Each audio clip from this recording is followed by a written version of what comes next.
Ebyo by'okufumbirwa omusajja nga alina ennyumba z'abapangisa n'ogaa kanfune empeta ageza asaba divorce eyo ennyumba y'abapangisa ey'ekyanja njagalamu wakati ezo mmotoka z'alina ezo zivuga uber ne baasi oba takisi byonna mbyagalamu wakati ekyo tekiriiyo mu Uganda. Mu Uganda kasita ogeza n'osaba divorce ebyobugagga by'ebbali buli omu atwala according to the contribution.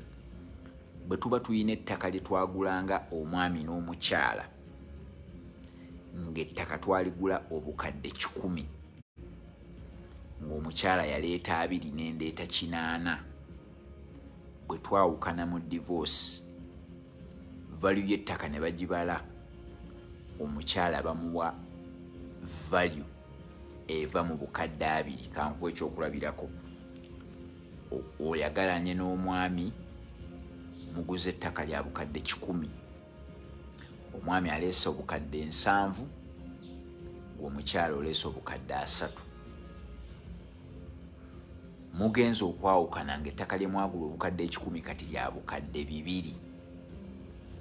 Bwe bubeera lya bukadde 2 tebagabiza wakati mu Uganda nti 10 ne 10. Omukyala alina kutwala, kubanga ettaka bwe liba lidabolinze kitegeeza ne ssente ze twasaamu zidabolinze.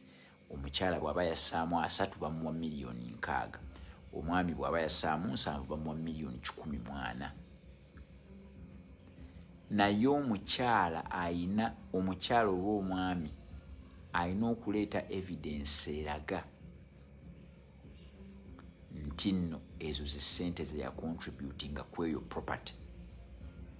Bwe ziba zaali nnyumba z'abapangisa, omukyala nga toyina lisiiti zaagula mabaati kusereka nju, poteya. Bwe ziba nnyumba z'abapangisa gwe ng'omukyala ali mu kumpuliriza, gwe wagula amadirisa n'enzigi naye nga toyina lisiiti ziraga nti nze nagula amadirisa n'enzigi, poteya. Evidence tewali. Kati kyova olaba kikukakatako nnyo okubeera ne investment account n'omwami. Investment account eyo yeraga ebintu ssente engeri gye zifuluma.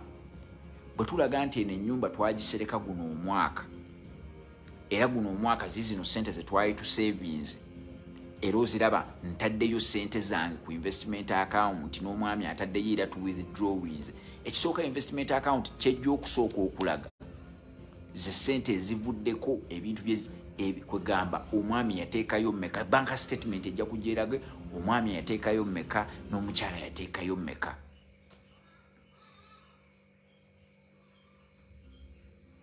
Bw'aba teyateekamu talinaako wadde ataso. Bw'aba teyateekamu.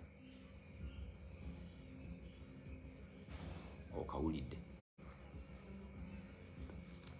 Kubanga constitution ya Uganda ndoze eri article 26 ekkiriza Abannayuganda okubeera nga alina ekyobugagga bwe. Ati bw'ateekako empeta kitegeeza nti n'ennyumba mujja gabanira wakati. Rubbish. Ako nako okayize okuva mu professor.